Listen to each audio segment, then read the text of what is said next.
U shfaq hapur në mbështetje të protestës së opozitës një ditë më parë.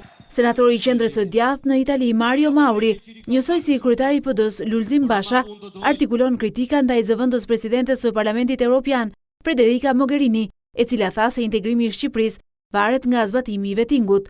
Kërkesa e senatorit italian për përfaqësuesin e lartë të BE-s ishte që ajo të shfaqej e paanshme në qëndrimet e saj për situatën politike në Shqipëri. E voglio ricordare in questo senso.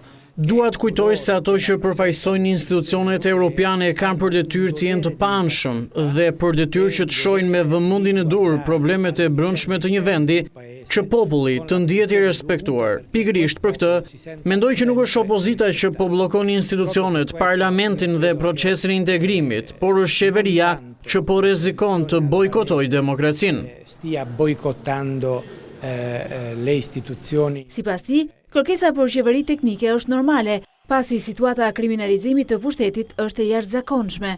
E che sia straordinaria lo prova il fatto. Nuk është precedent i rrezikshëm në rastin kur vendi është dukshëm në gjendje të jashtëzakonshme. Fakti që kemi të bëjmë me një situatë të tillë konfirmon qëndrimin në pushtet e atyre personave që janë të lidhur me krimin. Është detyrë e shoqërisë që të zgjidhë këtë situatë dhe detyrë e institucioneve që të mos lejojnë që në zgjedhje të futen financime të dyshimta që mund të ndihmojnë njërin apo tjetrën palë. Një ditë më parë, senatori italian ju bashkua qendresës së opozitës në çadrën e lirisë, ku ofroi mbështetjen e tij për kryetarin Basha dhe kauzën e opozitës për qeveri teknike e zgjedhje të lira në Shqipëri.